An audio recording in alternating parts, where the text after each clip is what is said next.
Pusa Road CP Study Circle on today's webinar on statutory bank branch audit.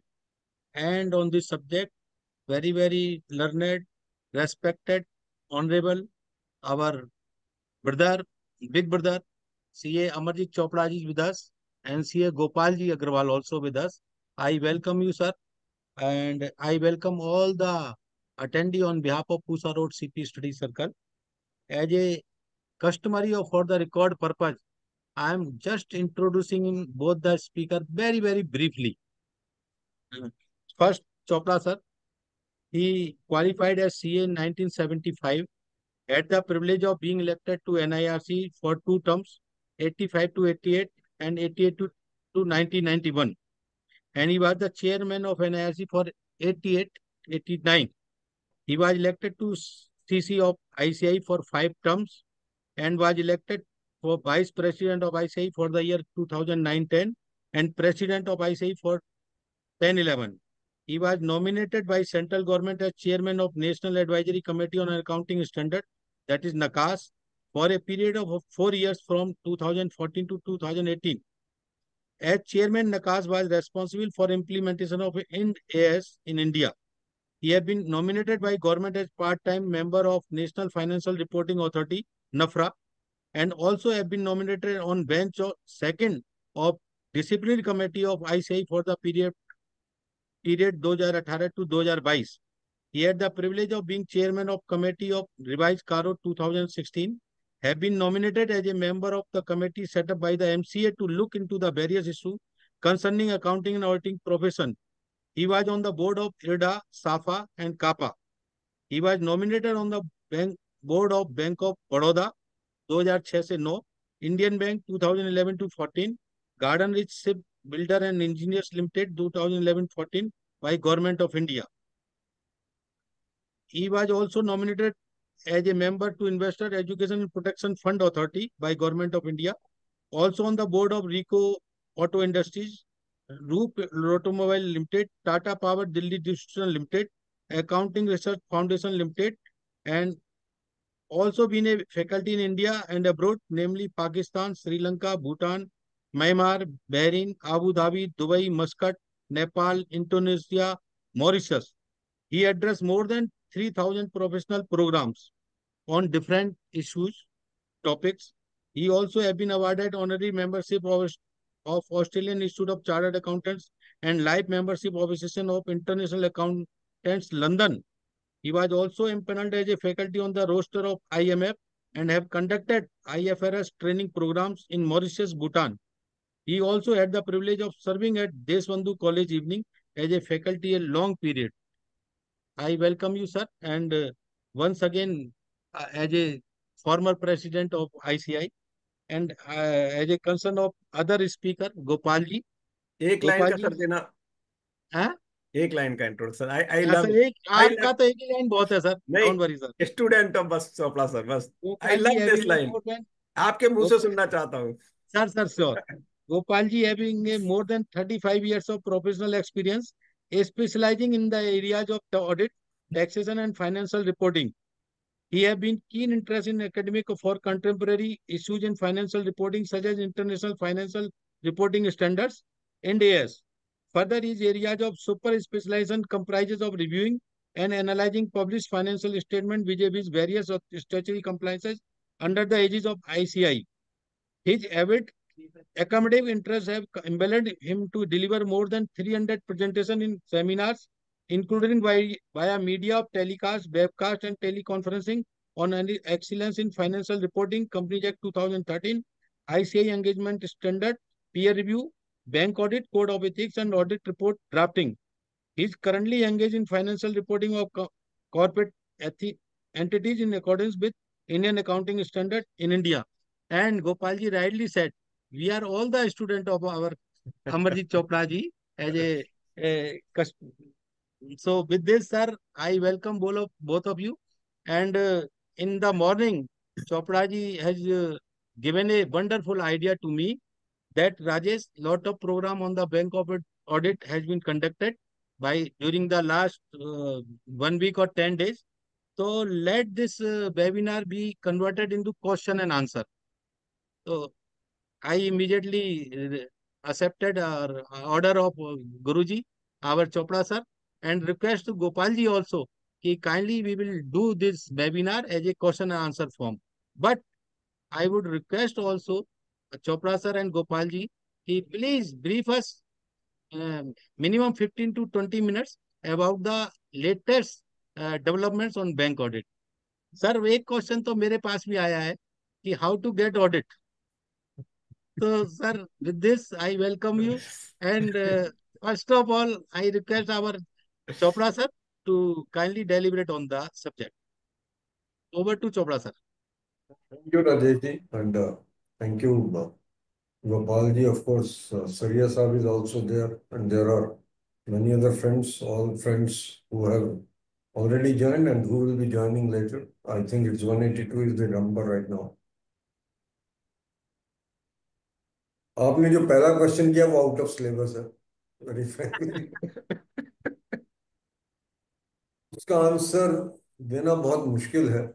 Very frankly कई चीजें हो गई पिछले 8-10 साल में, हम चलते आए हैं और ये समस्याएं बढ़ रही हैं. जहां तक बैंक ब्रांच ऑडिट अलॉटमेंट का सवाल, the problems are increasing because every bank is reducing the percentage of the audit of the advances. RBI ने अगर ये कह दिया कि 60% एडवांसेस आप करवा लीजिए audit, I think it is a matter which the institute must take up with SEBI and Reserve Bank of India. कि जब सेबी में हम हैं, मतलब कि सारे के सारे बैंक सेबी में हैं, तो शुड इट बी मैंडेटेड कि 60% एडवांसेस ही होना चाहिए, और should banks only go by this version के भी 60% एडवांसेस ही करवाना, और should it be left to the central auditors to decide कि what percentage they will feel comfortable with. Very frankly, that's something that I would like to start with. क्योंकि अगर ये percentages घटती जाएंगी तो नेचुरल है कि 20%, 20 जो टॉप की ब्रांचेस हैं वो तो सेंट्रल ऑडिटर्स के पास हैं, और उन 20 ब्रांचेस में 15 से 20%, 15 से बल्कि 25% के करीब का ऑडिट हो जाता है एडवांसेस का. बाकी जितनी ब्रांचेस बची वो जाएंगी ब्रांच ऑडिटर्स के पास, तो वो नंबर हमेशा कम होता जाएगा. और हो क्या रहा है, हर बैंक ने अपनी स्पेशलाइज्ड ब्रांचेस जो हैं उनका नंबर बढ़ा दिया, लार्ज स्केल एडवांसेस का नंबर बढ़ा दिया. जितने बड़े एडवांसेस हैं वो एक जगह शिफ्ट कर दिए. उसका उनका अपना कारण है, वेरी फ्रेंकली. उनका कारण यह that they can monitor those advances better in the bigger branches. तो जब आप एक ब्रांच में ही बड़े एडवांसेस लेके चले जाएंगे और मीडियम स्मॉल वाले सब एक ब्रांच में लेके चले जाएंगे, जो जो बड़े वाले हैं मीडियम स्मॉल में भी, तो जो मिड साइज ब्रांचेस हैं, लार्ज स्केल ब्रांचेस हैं, उनमें अगर एडवांसेस ज्यादा हो गए तो नेचुरली जो एडवांसेस की कवरेज है वो तो हो जाएगी, इसमें किसी तरीके का कोई शक नहीं है. 60%, 65% कवरेज होना कोई दिक्कत नहीं है, और वो आपकी with a very small number of branches भी हो सकती है. हमें जो एम्फेसाइज करना चाहिए to the Reserve Bank of India and to the government के ऑडिट सिर्फ और सिर्फ एडवांसेस का नहीं.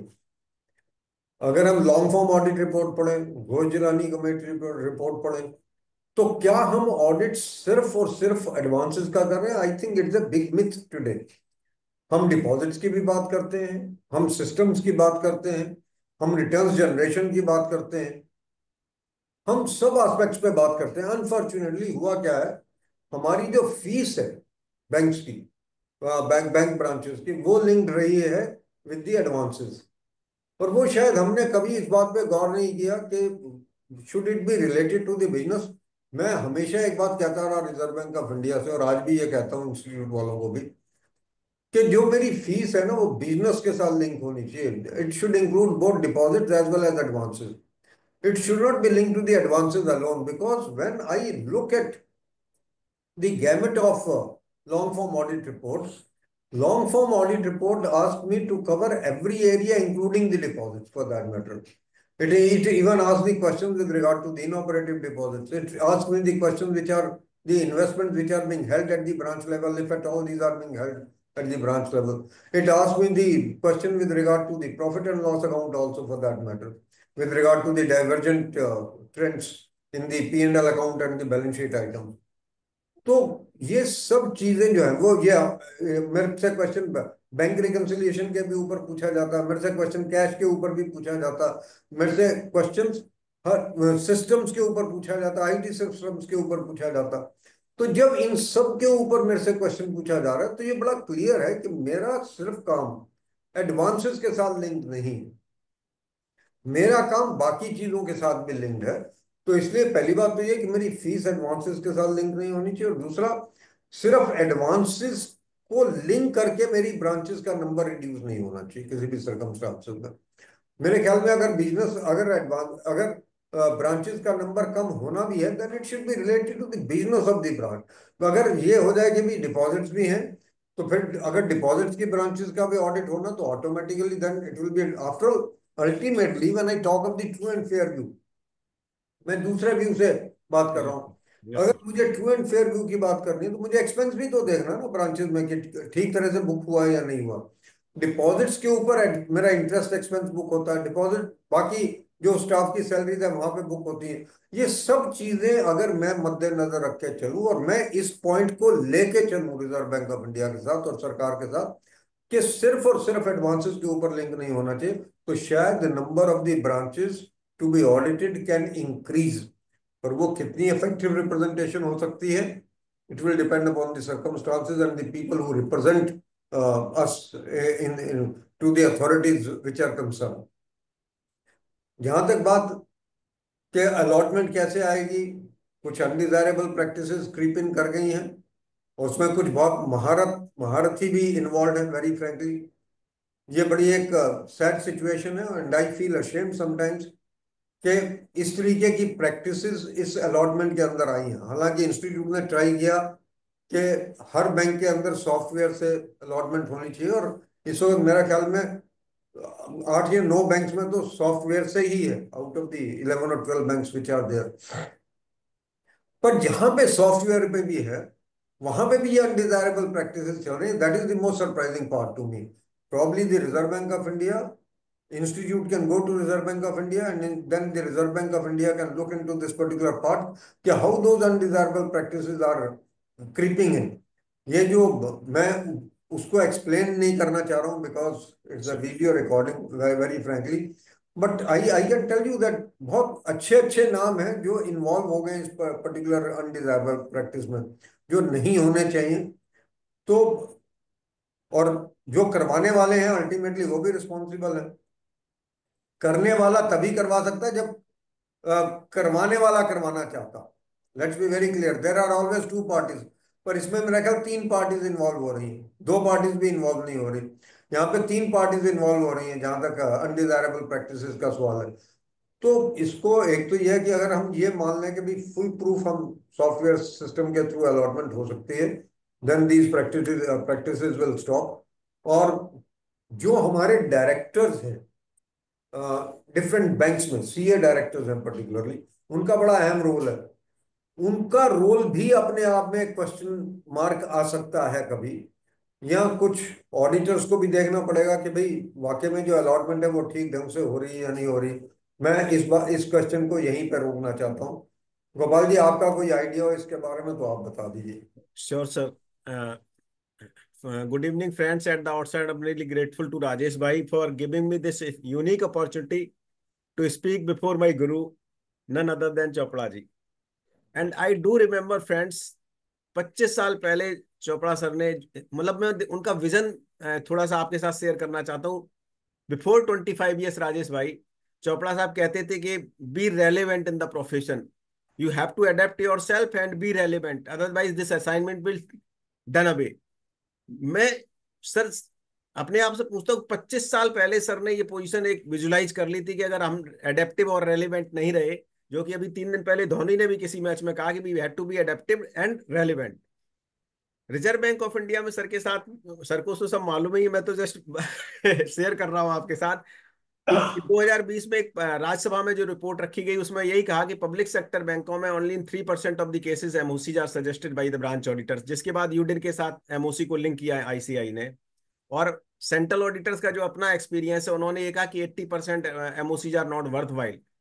तो फॉर मियरली 0.6% अगर एमओसी जा रही हैं, और in above to that almost 100% clean opinion.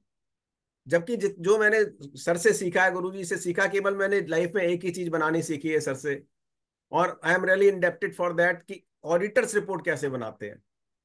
Believe me, agriculture branches में क्लीन ओपिनियन हो ही नहीं सकती sir. Once we enter into agriculture portfolio, 3%, 5%, 10% declared NPA होता है, और जब हम उसको समअप करते हैं तो सर 50, 60, 70% एनपीए होता है। और हम कहते हैं उसने पलटी कर दी। पलटी नहीं कर दी, वो फ्रॉड कर रहे हैं ब्रांचेज में sir. Same day deposit, same day withdrawal, scroll book में ट्रांजेक्शन नहीं है, आपकी कैश बुक में ट्रांजेक्शन नहीं है। और सर के आशीर्वाद से जब बोरोवर्स की फाइलें निकाल के देखते हैं तो उसमें लिखा है 3 साल से आपने एक पैसा जमा नहीं कराया, why the recovery action should not be initiated against you. और उसके साथ में अगर बोरोवर की स्टेटमेंट रखते हैं जिसमें हर साल पैसा जमा हो रहा है, तो इससे ज्यादा सर फ्रॉड क्या हो सकता है बैंकिंग इंडस्ट्री के साथ। और अब तो यहां तक सर मेल प्रैक्टिसेस शुरू कर दी है, क्योंकि मेरा आरआरबी के साथ भी बड़ा क्लोज रिलेशन रहा, कि अब तो 350 जमा करते हैं और 360 निकालते हैं अगले दिन। मतलब 10,000 फैसिलिटेशन चार्जेस भी जा रहे हैं साथ में, which is not belonging to the borrower at all. तो कहीं ना कहीं मुझे तो ऐसा लगता है कि कई बार जब हम अपने आप से पूछते हैं कि who is responsible for losing this handsome assignment, जैसा सर बताते थे, ना गवर्नमेंट ऑफ इंडिया रिस्पॉन्सिबल है मेरे हिसाब से सर, ना रिजर्व बैंक ऑफ इंडिया, ना आईसीआई, ना SCA. Only the B, as the SBA statutory branch auditor, have to accept it, कि हमने कहीं ना कहीं जो परफॉर्मिंग ऑडिटर्स हैं, सैनी जी नमस्कार, जो परफॉर्मिंग ऑडिटर्स हैं वो उस तरह से डिलीवर नहीं कर पाए सर। देखो जो एनपीए है उनकी तो मैं बात ही नहीं कर रहा हूं, right, and non performing auditors की तो बात करनी बेमानी है, बट जो परफॉर्मिंग ऑडिटर्स हैं वो are putting a lot of efforts into this assignment, they are not delivering in the way it is desired. Everything is basically vomited in the LFAR, and your audit opinion is clean. Sir, I am unable to understand this notion कि आपकी LFAR के अंदर 300 serious deviation जा रही हैं और आपके financial statements true and fair हैं। मतलब मुझे तो सर कई बार मैं ऐसे लोगों को सेमिनार में आपकी ब्लेसिंग से समझाता हूं कि किसी पेशेंट का एक्सीडेंट होता है और वो वेंटिलेटर पे चला जाता है, उसकी गोइंग कंसर्न ट्रबल में होती है, उसका डॉक्टर है उसकी रिपोर्ट बनाता है कि except that he need the ventilator 24/7, otherwise the person is healthy. Practically it is happening in the profession sir. MTNL BSNL में 40-40 क्वालिफिकेशन के बाद ऑडिटर कहता है बाकी सब ठीक है। ब्रांच ऑडिटर 300-300 200 ऑब्जर्वेशन के बाद कहता है कि फाइनेंशियल स्टेटमेंट तो ट्रू एंड फेयर है।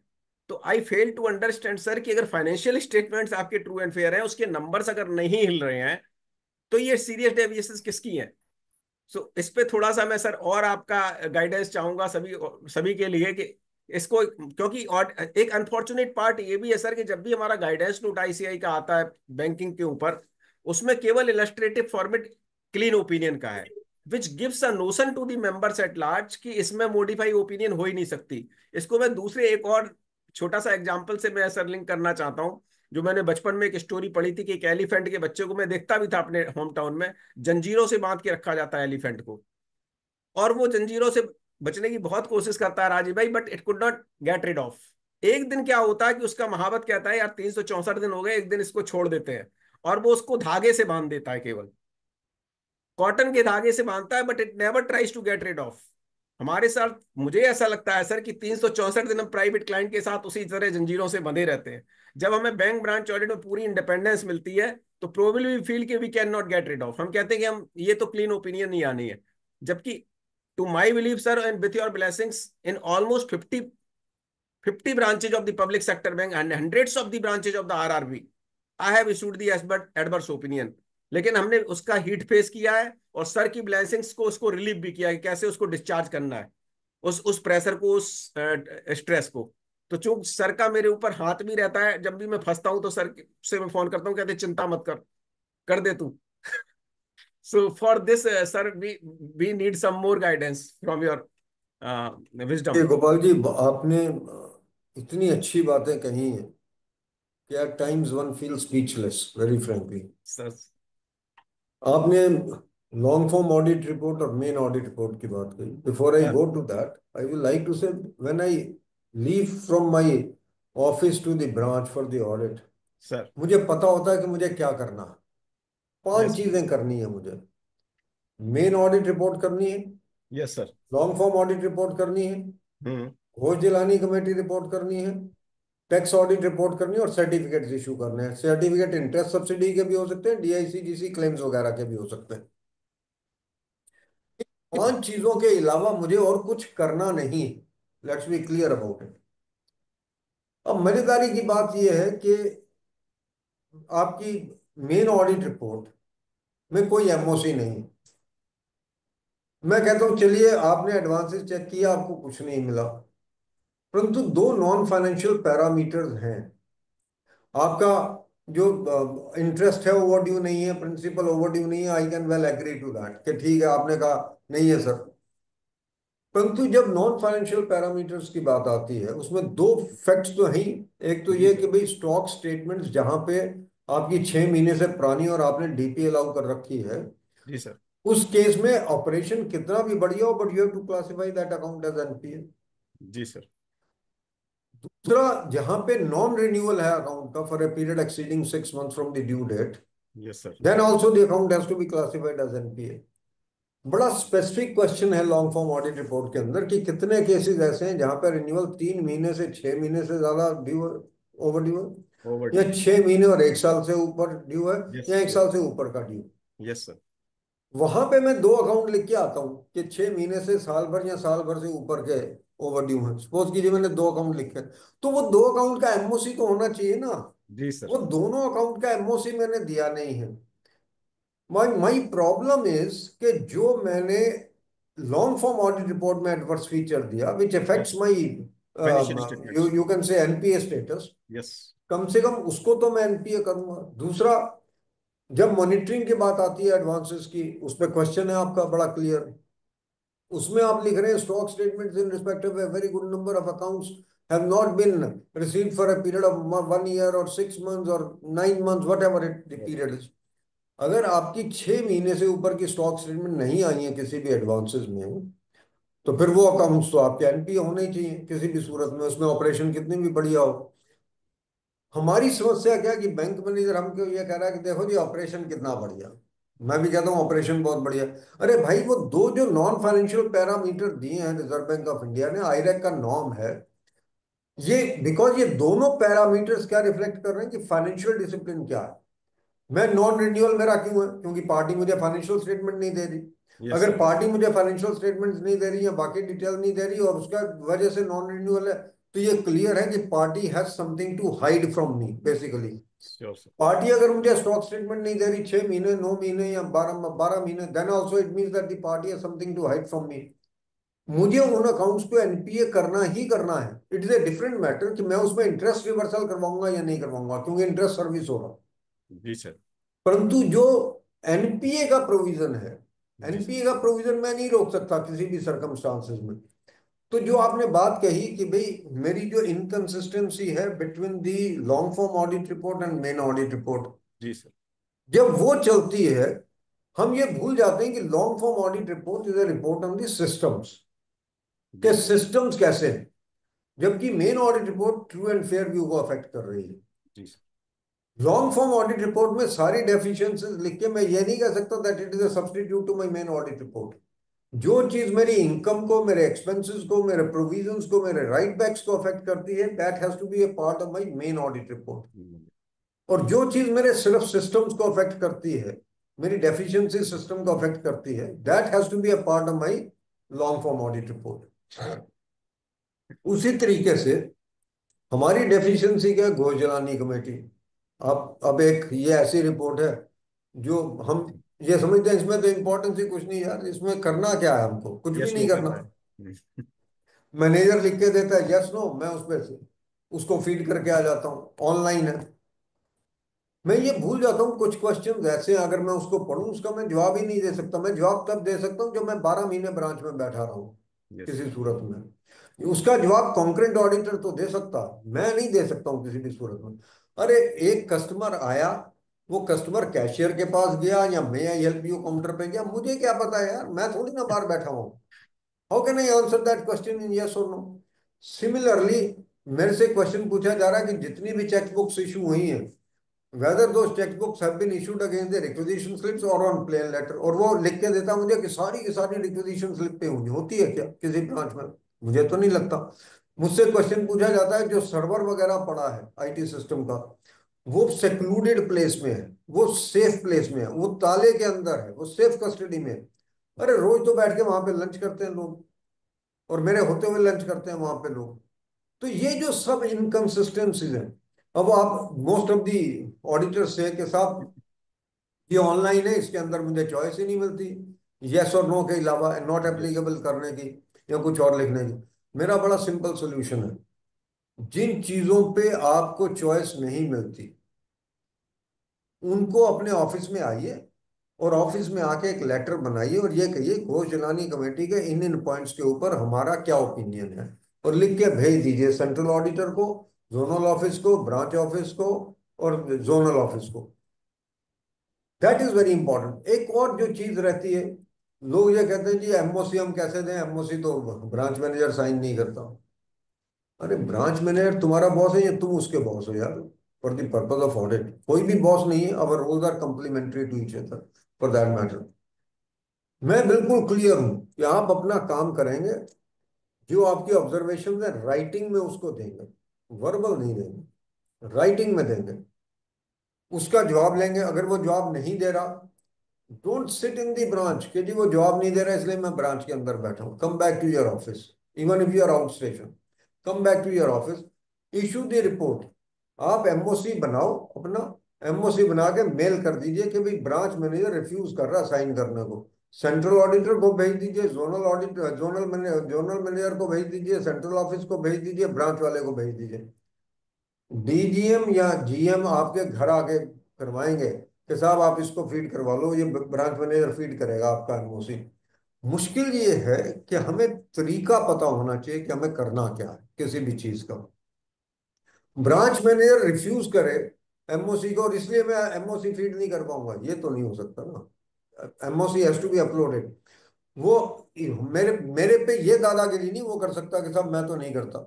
नहीं करता तो भाई मेरे पास आजकल तो ईमेल का जमाना है, आजकल ईमेल की जगह व्हाट्सएप का भी जमाना, मैं तो ईमेल की बात कर रहा हूँ। और जब मेरा आईटी एक्ट बड़ा क्लियर कहता है कि whatever is communicated by way of a email at the valid email ID address, that will be treated as a proper service, the matter ends there. उसके बाद आपको कुछ देखने की या करने की जरूरत ही नहीं है बेसिकली। मेरा एक क्वेश्चन है जरूर गोपाल जी, वो मैं सर। आपसे आंसर चाहूंगा उसका। Sir. Most of the people से कि साहब टाइम नहीं मिलता ऑडिट के लिए, बैंक मैनेजर टाइम नहीं देता, बैंक टाइम नहीं देता, उसमें हम क्या कर सकते हैं? इसका सर आप जो भी आज क्वेश्चन कर रहे हो तो उसका आंसर आप मुझे पहले सिखा चुके हैं over the period of 25 years. अभी नहीं, इंस्टेंट नहीं, उससे मैं बताता हूं। मैं कहता हूं इससे पहले कि आपको टाइम की कमी लगे, ब्रांच इनकम्बेंट को टाइम की कमी लगनी चाहिए। उससे पहले कि मैं पूछे आपसे ब्रांच में कि अतिथि तुम कब जाओगे, मैं जो सर से सीखा, मैं राजेश भाई क्या करता हूँ, थोड़ा म्यूट अनम्यूट कर लें अपने आप को, मैं जाते ही पहले घंटे के बाद पूछता हूँ कि आपकी सारी क्लोजिंग रिटर्न्स आ गई। तो सर आज आपकी ब्रांच कंक्लूड, हाँ हाँ कर देंगे, बिल्कुल कर देंगे, क्लोजिंग रिटर्न्स चाहिए, we need the closing returns. और क्लोजिंग रिटर्न्स आपको 10 तारीख को 11 तारीख को भी कंप्लीट नहीं मिलती है sir. So I probably have never experienced the lack of time at all. अगर मुझे सर कहीं कमी जो लगती है कि हम लोग अगर कहीं कहते हैं कि टाइम कम है, वो हमारी प्लानिंग की कमी है sir. We are not planning according to the branch. जिस लेवल की आपकी फर्म है उसी लेवल की आपको आज के टाइम में ब्रांच आ रही है। और अब तो कई लोगों को एक ही ब्रांच चाहिए, तो वो टाइम की वो भी उन्होंने कमी आप कहेंगे दूर कर दी, कि आप कहते थे बड़ी कमी रहती तो हमने एक ही दी आपको कि उसको भी आप पूरा कर लीजिए। एंड बिलीव मी, आपको you are not getting the closing returns in time. और हमेशा हम शाम को एक मेल छोड़ हल्के से छोड़ते हैं कि since the closing returns are pending the audit is getting delayed. Soft language में we are not insisting anything कि हमें नहीं, बट हम चाहते हैं कि उनको पता रहे कि ऑडिट डिले क्यों हो रहा है। और जहां तक टाइम कम की बात है, टाइम कम सर नहीं है, time is more than sufficient. It is only the lack of planning कि क्या किस तरह से उसको कंक्लूड करना। Some people use to fly to the sky. और मैं कहता हूं कि आप उतना ही उड़िए ब्रांच ऑडिट में जितना आप उसको सम अप कर सकें। अगर जितना आप अपने आप को एक्सपेंड कर लेंगे, you will go to the sky. हर चीज आपके डोमेन में आती है। जैसे चोपड़ा सर ने कहा घोष जिलानी कमेटी में वो कहता है कस्टमर में हेल्प आई पे आता है, वहां तो मे आई हेल्प यू का काउंटर ही नहीं है, और आप यस करके आते हो उसको सर। वो कहता है ये काउंटर तो 5 साल से नहीं है हमारे पास। तो हर चीज ब्रांच ऑडिट में कवर्ड है। लेकिन मेरी आप सबसे रिक्वेस्ट यही है कि केवल उतना ही आप फ्लाई करें कि आपकी लैंडिंग सेफ हो सके। आपकी फ्लाइट क्रैश कर जाती है सर बीच में। जो परफॉर्मिंग ऑडिटर्स है, मैं उन्हीं की बात कर रहा हूं, क्योंकि they are not able to sum up the branch in the way it is desired. तो टाइम की मुझे सर ऐसा लगता है, मुझे आज तक कोई कमी महसूस नहीं हुई, और आपकी ब्लेसिंग से मैंने 26-27 अप्रैल तक भी अगर ब्रांच समाप्त की हुई है। लेकिन उन्होंने टाइम मांगा है हमसे, इन राइटिंग टाइम मांगा है राजेश भाई, कि काइंडली जी sir. Postpone the audit for 7 days. Circle head ने टाइम मांगा है ऑडिटर से कि मैंने कहा आप टाइम मांगिए, मैं ऐसे पोस्टपोन करने वाला नहीं हूं। तो 7 दिन का 8 दिन का टाइम मांग के फिर उन्होंने वर्बली फोन पे कि 3 दिन और एक्सटेंड कर दीजिए। मैंने कहा अगर मेरे पास कोई फोन आ गया तो मैं पूरी कहानी बता दूंगा कि किस वजह से पोस्टपोन हो रहा है ऑडिट आपका।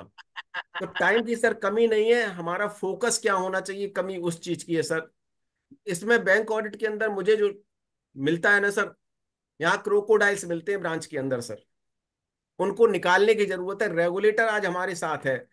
मैं सर के साथ भी एक बार बातचीट हो रही थी कि रिजर्व बैंक ने 2020 में 14 सितंबर को क्या कहा। 3 पेज का केवल सर्कुलर है, उसने 11 जगह वर्ड यूज किया, manual intervention are done in the banks. Regulator खुद ये जब आपको कह रहा है कि manual intervention are there, still auditors are unable to point it out. और उसने क्या कहा कि अब अगर मैनुअल इंटरवेंशन 30 जून 21 के बाद से करेंगे आप, 30 जून 21 की डेडलाइन थी, 22 निकल गई, 23 निकल गई, 24 निकल गई, 25 आ गई सर। वो कहता है अगर मैनुअल इंटरवेंशन करेंगे तो बोर्ड पॉलिसी से अथोराइज होगा, ऑडिट कमेटी के सामने रखा जाएगा कि आपने सीबीएस में क्यों मैनुअल इंटरवेंशन की। और आज हमें आज भी सर भर भर के मैनुअल इंटरवेंशन मिलती है सर। ऐसा नहीं कि मैनुअल इंटरवेंशन नहीं है उसके अंदर। In one of the branch last year sir, last to last year the branch open its on current account in the branch sir.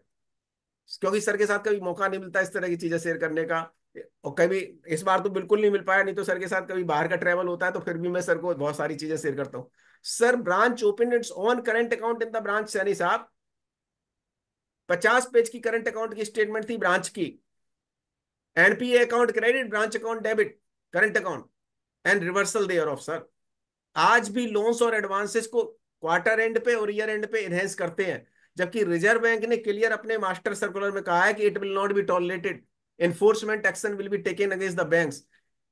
हमारा फोकस क्या होना चाहिए, इन सभी क्रोकोडाइल्स को इकट्ठा करके अपने पास रखो आप। ये ब्रह्मास्त्र हैं ऑडिटर के, चलाना नहीं है, उसको सेफ करके रखना है, सो दैट कि जब आप अपनी रिपोर्ट जिस तरह से आप चाहते देना चाहते, if it is not accepted, तो ये ब्रह्मास्त्र का असली हकदार ब्रांच इनकम्बेंट नहीं है, ना रीजनल हेड है, ना जोनल। ये बहुत सीजीएम लेवल या जीएम लेवल पर, और जीएम लेवल के प्रेशर आते हैं। आप मत सोचे कि कंपोनेंट ऑडिटर है तो आपके ऊपर जीएम का प्रेशर नहीं आएगा, अब तो जीएम भी इन्वॉल्व होने लगे। पहले सर जीएम इतने इन्वॉल्व नहीं होते थे, now even the GMs are involve. Once the central auditor catch the report, then GMs gets involved. और आरबीआई ने 2020 में जो राजेश भाई कहा, उसने कहा कि 3 वजह से हमें ब्रांच ऑडिटर्स की जरूरत नहीं है, system driven identification of NPA. मैं तो सर चोपड़ा जी के साथ थोड़ा सा एक्साइटेड हो जाता हूँ सर। मैं कहता हूँ क्या ये सिस्टम ड्रिवन है, ना तो ये ब्रांच ड्रिवन है, ना आरओ ड्रिवन है, ना जेडो ड्रिवन है। It is board of directors driven और सीएमडी ड्रिवन, कि वो क्या चाहते हैं कि हमें क्या रिजल्ट्स पब्लिश करने हैं सर। और if we could point out such kind of, दूसरा वो कहते हैं कि हमारे सिस्टम रोबस्ट हैं सर। आज मैं आपका भी इस पे बहुत गाइडेंस चाहूंगा। हर साल आपका ऑडिटर 2000-3000 क्वेरी निकाल के जाता है एबीसी एनालिसिस में, रिस्क बेस्ड इंटरनल ऑडिट में। Again you are repeating that mistakes time and again, और हम कहते हैं हमारे इंटरनल फाइनेंशियल कंट्रोल्स रोबस्ट है सर। कैसे रोबस्ट हो सकते हैं sir? We are not learning from our mistakes, we are merely correcting the mistakes, we are not strengthening the preventive controls. In one of the branch sir, last to last year I saw that in 25 loan accounts 0% interest rate was fed throughout the year. How it could be possible? इसका मतलब आपके logical controls fail है totally. क्योंकि system audit ICI ने पढ़ाया कि system audit क्या होना चाहिए, डीसा के अंदर ये चीजें बताएंगे कि logical control should be in place, कि 0% सिस्टम को फीड ही नहीं कर देना, अलाउ नहीं करना चाहिए।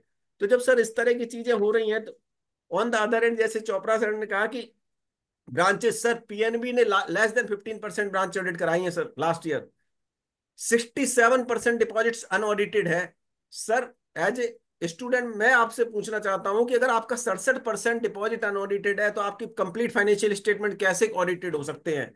और moreover to that sir, आप दुनिया भर के की ऑडिट मैटर्स उसमें दे रहे हैं अपनी ऑडिट रिपोर्ट में भर भर के, लेकिन क्या ये की ऑडिट मैटर नहीं है कि आपका 60% डिपॉजिट अनऑडिटेड है? We are relying upon the system. और deposits is also a very fraud prone area, जैसे एडवांस है उससे ज्यादा डिपॉजिट्स फ्रॉड प्रोन एरिया होता है। तो इस पे सर का एक बार मैं चाहूंगा कि इसमें सर गाइड करें थोड़ा सा और further. Gopal ji, it has been just a brilliant disposition by you. आपने जो कहा कि if you don't plan then you plan to fail, जी it's absolutely correct, there is no doubt about it. हमारी कुछ समस्याएं हैं एज ऑडिटर्स, हम या तो समझ नहीं पाते या हम समझना नहीं चाहते। आइए, either way it is. Sir. मेरे हिसाब से कंपनी ऑडिट से कहीं सिंपल है बैंक ऑडिट, अगर हम करना चाहें। Yes sir. क्योंकि बैंकिंग एक ऐसी संस्था है जहां पे हर चीज के रिटर्न, कोई ऐसी चीज है ही नहीं जिसके रिटर्न ना हो। और यही रिजर्व बैंक ऑफ इंडिया ने 22 के सर्कुलर्स में आपसे कहा सर। कि भाई, क्योंकि सिस्टम्स की बात हुई, आपने सिस्टम्स के ऊपर बहुत सारी लंबी चौड़ी बात कही है, कि ये जाके देखिए कि रिटर्न्स जो निकलनी चाहिए सिस्टम से, वो रिटर्न्स निकल रही हैं या नहीं निकल रही। पहली बात तो यस। हम ये जानना ही नहीं चाहते कौन कौन से रिटर्न निकल रही है। जी सर। आफ्टर जो पैरामीटर्स हैं, जो उसका पैरामीटराइजेशन है, उसमें पूरी की पूरी रिटर्न्स कौन कौन सी निकल सकती हैं और निकलनी चाहिए। यस। इवन इंस्ट्रक्शन है कि ये रिटर्न डेली बेसिस पे निकलेंगे। SMA 0, SMA 1, SMA 2 daily basis पे रिटर्न डेली बेसिस निकलनी, पे लेकिन। Not on A quarterly basis, not on A monthly basis, not on A yes. Fortnightly basis. Yes sir. क्योंकि अगर वो रिटर्न डेली बेसिस पे नहीं निकल रही तो आपकी एग्जैक्ट डेट ऑफ एनपीए नहीं निकल सकती। Let's be clear about it. Sir. और आरबीआई ने बिल्कुल क्लियर किया है कि भाई, अब आपका जो एनपीए होना है that is not as per कि हर अकाउंट 30 तारीख को या 15 तारीख को एनपीए यस। होगा। It will be on the day on which the 90 days period is over. Basically उस दिन यस। आपने वो अकाउंट को एनपीए करना है। तो मैं ये समझता हूँ, अगर मैं स्टेटमेंट ऑफ एडवांसेस मेरे सामने आता है और उसमें डेट ऑफ एनपीए होता, अगर उसमें 30 30 30, 15 15 15, 10 10 10 आता, तो ये बिल्कुल क्लियर है कि ये सिस्टम ड्रिवन नहीं है। ये कहीं ना कहीं पे मैनुअल इंटरवेंशन हुई है कहीं कहीं। क्योंकि अगर कोई मेरे पास एडवांस लेके गया 4 तारीख को, कोई लेके गया 10 तारीख को, कोई लेके गया यस। 20 तारीख को, कोई ले गया 25 तारीख को, जिस तारीख को मैंने दिया उसी तारीख से मैंने इंस्टॉलमेंट्स उसकी बांधी है। और मेरे से तो ये भी कहा गया कि जो भी मेरे डॉक्यूमेंट्स हैं अप टर्म लोन्स के पर्टिकुलरली, कोई भी डॉक्यूमेंट मेरा ब्लैंक नहीं होना चाहिए। Even yes sir. ईएमआई की डेट भरी हुई होनी चाहिए हर कॉलम में। क्योंकि अगर ईएमआई की डेट आप फॉर्म में भरोगे तो आप सिस्टम में भरोगे। अगर आपने फॉर्म में ही नहीं भरी तो आपके सिस्टम में नहीं भरी जाएगी इन इन एनी केस। तो आपका जो ड्यू डेट है वो कभी करेक्ट नहीं आएगा किसी भी सूरत में। ये सब चीजें हमको कही गई। अगर SMA 0 की रिटर्न, SMA 1 की रिटर्न, SMA 2 की, मैंने हर अपने लेक्चर में इस बार भी बोला है कि भैया एक काम करें, आप जाके रैंडम डेट की मांगे उससे कि भाई इस डेट की, ये नहीं इस 31 तारीख की, कोई किसी महीने की डेट की मांग लो यार, इसकी मुझे SMA 0 निकाल के दे, कहाँ पे तुमने डाउनलोड की थी वो निकाल के दे। यस। अगर वो नहीं निकाल के दे सकता, तो जो उसका ISO FR है, जो उसका internal control over financial reporting है, वो वीक है in any case for that particular matter. Yes. तो ये सब चीजें पहली तो हमें करनी चाहिए। और दूसरी चीज, SMA 0, SMA 1, SMA 2 की बहुत जरूरी इसलिए है। मैं ये पूछूंगा और मैं हर ऑडिटर को ये कहता हूं कि भाई आप एक बात मान के चले, आपका मेन मुद्दा तो हमेशा एडवांसेस का ही रहता ना। तो आपने एनपीए डिटरमिन करना है 31 मार्च को। आप एनपीए कहाँ से डिटरमिन करोगे? आप अगर लेजर में घुस जाओगे तो आप एनपीए नहीं डिटरमिन कर सकते। आप एनपीए डिटरमिन करोगे कि जो 31 दिसंबर 24 को मेरा अकाउंट SMA 1, SMA 2 में था कहीं ना कहीं पे, वो ओवरड्यू था। Yes sir. जो ओवरड्यू था ही नहीं किसी भी एक भी दिन से, जो रेगुलर था, उसमें मेरा 90 डेज का पीरियड का कवर होना ही बड़ा मुश्किल है, unless there is a fraud between 1 January to 31 31 March. Fraud हो गया तो बात अलग है। या सिक्योरिटी की वैल्यू डाउन हो गई 50% से ज्यादा इस पर्टिकुलर पीरियड में, तो बात अलग है। परंतु वही अकाउंट एनपीए होगा जो मेरा ओवरड्यू अकाउंट था एज ऑन 31 दिसंबर। वो आपको उसने आपने उससे रिटर्न ले लिया एसएमएस की, उसमें आपने देखा कि 20 अकाउंट ऐसे थे जिसमें कि ओवरड्यू था।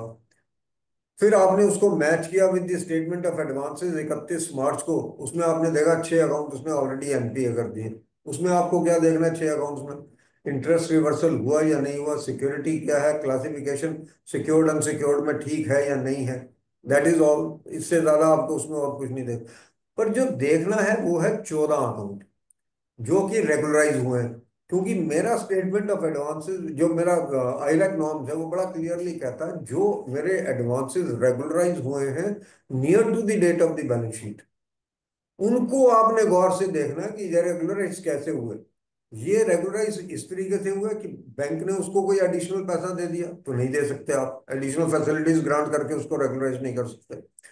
आपने किसी और कस्टमर को बोला यार इसमें अभी ट्रांसफर कर दे थोड़ी देर के लिए पैसा, और फिर 31 मार्च को आप 31 मार्च के बाद आपने रिवर्स मार दिया, उसमें डेबिट आ गया उसमें दोबारा और उस अकाउंट में ट्रांसफर हो गया, then also your MOC should be ready, this account should be treated as NPA. पर अगर मैं पीएनबी का ऑडिट कर रहा हूँ, सेंट्रल बैंक से चेक आता है, तो मुझे कोई दिक्कत नहीं है ना। I am not acting as a detective agent कि भाई मैं जाके वहां से पूछूं भाई तुमने बताओ कि इसके बाद ये पैसा कहाँ से आया।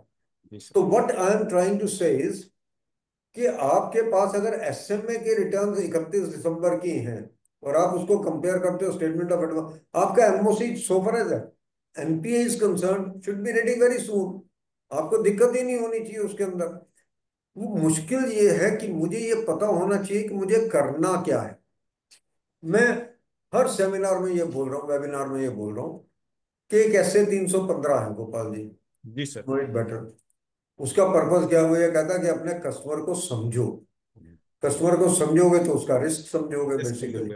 रिस्क असेसमेंट जब मेरे पास चिट्ठी आए कि करें। भी कौन सी ब्रांच है, जी उस सर। ब्रांच मैनेजर से फोन करके मेल डाल के कुछ और करके उससे ये तो पूछिए कि भाई तेरी नेचर ऑफ ब्रांच क्या है। तेरे यहाँ एग्रीकल्चरल एडवांसेस ज्यादा, तेरे यहाँ कैश क्रेडिट ज्यादा है, तेरे यहाँ टर्म लोन ज्यादा है, तेरे यहाँ फंड बेस्ड बिजनेस ज्यादा है, तेरे यहाँ नॉन फंड बेस्ड बिजनेस ज्यादा है, तेरे यहाँ करंट अकाउंट्स ज्यादा है, तेरे यहाँ टर्म डिपॉजिट ज्यादा है, तेरे यहाँ सेविंग डिपॉजिट ज्यादा है। अगर करंट अकाउंट ज्यादा है तो मुझे इंटरेस्ट एक्सपेंस के कैलकुलेशन की फिक्र नहीं है ना, सीधी सी बात ये है। क्योंकि करंट अकाउंट पे आपने इंटरेस्ट देना नहीं है, let's be very clear about it. Saving bank है तो उसका एक एवरेज रेट आप कैलकुलेट करेंगे तो डिफरेंट वर्कआउट होगा, टर्म डिपॉजिट है तो उसका एक एवरेज रेट अलग से वर्कआउट होगा। सबसे ज्यादा बड़ा रिस्क एडवांसेस में कहां पे रहता है? कैश क्रेडिट के अंदर। आज खैर खैर गोल्ड लोन्स के ऊपर भी क्वेश्चन पूछा गया है, अभी आया हुआ है। गोल्ड लोन्स अब रोल ओवर नहीं हो सकता। गोल्ड लोन्स रोल ओवर हो रहा था, अगर अब रोल ओवर होगा तो एनपी हो जाएगा, let's be clear so far as that part is concern. RBI has become very strict so far as the gold loans are concerned. So what one is trying to tell you is कि मैं nature ही नहीं पूछता हूं अपनी branch की। अगर nature नहीं पूछ रहा हूं तो मेरी टेक्निक जो ऑडिट की है, जिस तरीके की मुझे डॉक्यूमेंटेशन करनी है, जिस तरीके के मुझे ऑडिट प्रोसीजर्स लगाने हैं, वो ऑडिट प्रोसीजर्स ही मैं नहीं लगा सकता। मैं इसके लिए मेरे ख्याल में कल वॉइस ऑफ सीए का प्रोग्राम था, उसमें मैंने संजय जी से रिक्वेस्ट की कि यार कम से कम आरबीआई से एक रिक्वेस्ट तो कर लो इंस्टीट्यूट वाले। आप हर बार जो अपॉइंटमेंट लेटर है हमको वो 31 तारीख को या 30 तारीख को आता है, हम किस ब्रांच मैनेजर से पूछे कि भाई तेरे यहाँ क्या चल रहा। कम से कम 15 तारीख को तो अपॉइंटमेंट लेटर आना चाहिए। इसमें तो इंस्टीट्यूट या मेंबर्स कोई बहुत ज्यादा नहीं मांग रहे ना, कोई बहुत लंबी चौड़ी डिमांड नहीं है। हम ये नहीं कह रहे कि हमें फीस हमारी बढ़ा दो या कुछ और कर दो। जी सर। अगर ये भी नहीं होता है तो फिर क्या होगा? I think that is the problem. आपने सिस्टम्स की बात की, इट इज द, आप ये कहते हो रोबस्ट सिस्टम है, रोबस्ट हो सकते हैं, मैं ये नहीं कह रहा हूँ कि बैंकिंग ने इंप्रूव नहीं किया सिस्टम्स को, परंतु जिस लेवल पे इंप्रूव होना चाहिए था सिस्टम को उस लेवल पे इंप्रूव नहीं हुआ। एक तो जो ब्रांचेस में लोग हैं वो समझते नहीं, वो रिटर्न्स की अहमियत ही नहीं समझते। रिटर्न्स कैपेबल है टू बी जनरेटेड, पर रिटर्न जनरेट कोई नहीं करता। अगर आप इनऑपरेटिव अकाउंट के रिटर्न जनरेट नहीं करते तो you are playing with a fraud prone area basically for that matter. Yes sir. तो ये जब तक हम नहीं समझेंगे तब तक ये प्रॉब्लम है। और दूसरी बात बड़ी क्लियर है, जब रेवेन्यू ऑडिट होता है जी सर। तो उसमें इंटरेस्ट कैलकुलेशन में गलतियां मिलती हैं, बिल्कुल ओवर चार्जिंग अंडर चार्जिंग मिलती है। तो that itself is an evidence कि सिस्टम ठीक काम नहीं कर रहा, नहीं। कहीं ना कहीं इंटरेस्ट की फीडिंग गलत हुई है, रेट की फीडिंग गलत हुई है। Yes sir. अगर तो पीनल इंटरेस्ट की then it is a different matter, पर अगर नॉर्मल इंटरेस्ट कम या ज्यादा डेबिट हुआ है या क्रेडिट हुआ है, दैट इटसेल्फ शोज कि कहीं ना कहीं इंटरेस्ट रेट्स में गफलत थी फॉर दैट मैटर। तो मेरा अपना मानना ये है। और फिर स्टॉक स्टेटमेंट्स, जिस सिस्टम की आप बात कर रहे हैं, जी सर। स्टॉक स्टेटमेंट एक्स कह रही है, आई है एक्स डेट को, मैंने वाई डेट में फीड की हुई है। That itself is a fraud basically on the entire system. क्योंकि अगर वो उसको फीड नहीं करे एक्स डेट वाई डेट में, तो तो वो एनपी। 6 महीने से पुरानी हो जाएगी। वो 6 महीने से पुरानी होगी तो वो अकाउंटेंट भी हो जाएगा सिस्टम में। वो नहीं चाहता, वो उसने अपनी एक मनगढ़ंत या पुराने वाली स्टॉक स्टेटमेंट रिपीट करके डाल दिया अगली डेट में, या थोड़ी सी चेंज करके डाल दी, और that is for me to see ना, वो तो मैं देख के निकालूंगा। तो ये सब सिस्टम में खामियां हैं भी और नहीं भी, दोनों चीजें। मैं ये नहीं कह सकता कि सिस्टम इंप्रूव नहीं हुआ बैंकिंग में।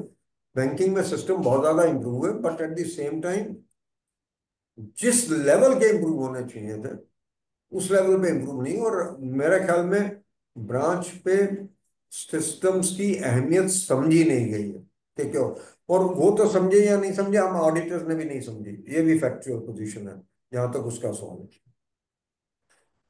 सर जो एवरी ईयर इनका डेविएशन इंस्पेक्टर निकाल के जाते हैं रिस्क बेस्ड इंटरनल ऑडिट में, और सेम टाइप ऑफ मिस्टेक्स, और वो भी वॉल्यूमनस, तो it itself speaks about the system कि आपने उस आप you are not strengthening your preventive controls. ऐसा ऐसा है गोपाल जी, मैं एक बात कहनी भूल गया शुरू में, कि जब हम सर। ऑडिट पे जाएं सबसे पहले हमें क्या लेना है? सबसे पहले हमें उससे लेना है पिछले साल की मेन ऑडिट रिपोर्ट, पिछले साल की लॉन्ग फॉर्म ऑडिट रिपोर्ट। उससे हमें यह क्वेश्चन पूछना है कि आरबीआई ने आपके किसी अकाउंट में तो डाइवर्जेंस नहीं निकाली थी? हम्म। अगर डाइवर्जेंस निकाली थी उसके किसी अकाउंट में, तो यह आपको देखना पड़ेगा कि किस नेचर की डाइवर्जेंस थी। फिर उसकी इंस्पेक्शन रिपोर्ट्स, इंस्पेक्शन रिपोर्ट्स में जिस तरीके की कमियां हैं, आपको उस पर ज्यादा, because then you have to assess and mitigate your risk basically. आपने आइडेंटिफाई तो कर लिया रिस्क क्या है, पर आपने फिर उस रिस्क को असेस करना है और उसको मिटिगेट भी करना है। तो ये जब चीजें हम नहीं लेंगे उससे, तब तक हम ऑडिट शुरू भी नहीं कर सकते। Let's be clear so far as that particular part is concern. तो मेरा अपना मानना यह है कि आप एक तो टाइम पे जाएं। पहली बात तो आप टाइम पे उसको चिट्ठी लिखें। जो आपने पहली एक बात कही थी, बहुत बढ़िया कही, कि आपसे वो टाइम मांगते हैं। वो टाइम इसलिए मांगते हैं क्योंकि आप चीजें राइटिंग में देते हैं। यस आप सर। वर्बल देके देख लीजिए, आपसे कोई नहीं पूछेगा। आपको कोई नहीं कहेगा कि आप बैठे या ना बैठे, आपसे ये कहा जाएगा कि आप जाइए। आपने क्योंकि राइटिंग में दिया हुआ कि ये इंफॉर्मेशन नहीं दिया आपने, इसलिए वो आपसे टाइम मांग रहे हैं। और दूसरी जी बात, मैं एक चीज आपसे थोड़ा सा आगे जा रहा हूं। सर। अगर वो इंफॉर्मेशन नहीं दे रहा, सपोज कीजिए, come back to your office ना, issue a disclaimed report, disclaimer देके रिपोर्ट इशू कर दीजिए। अपने आप रिवाइज करवाने आएंगे। आप लिखिए, पहले राइटिंग में दीजिए कि ये इंफॉर्मेशन चाहिए, रिमाइंडर दीजिए। तो नहीं देता, वापस आ जाइए, या डिस्क्लेमर डाल दीजिए मेन रिपोर्ट में कि ये इंफॉर्मेशन नहीं मिली, इसलिए हम इन के ऊपर कमेंट देने के लिए असमर्थ हैं। बात खत्म हो जाएगी।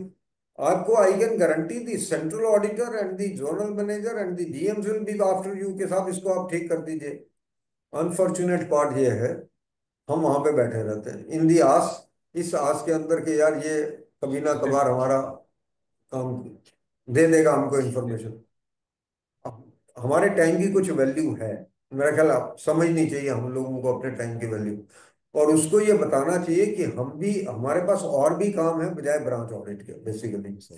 अगर वो हम करना शुरू करें, हम वो अगर एम्फेसाइज करना शुरू करें, हम उसको प्रेशराइज करना शुरू करें, तो it will be a very welcome step for that matter. एक सर लास्ट ईयर्स में कुछ और एक प्रॉब्लम क्या आ रही है कि जितनी ये मल्टीपल ऑडिट्स होते हैं, तो वो कहते हैं इसकी सॉफ्ट कॉपी तो हम आपके साथ सर शेयर नहीं कर सकते, और हार्ड कॉपी आप सिस्टम से देख लीजिए, that is practically not possible sir. और जो प्रिंट उसका निकाला नहीं जाता है, तो इसको कैन एज ए ऑडिटर भी ask for the soft copy और नॉट?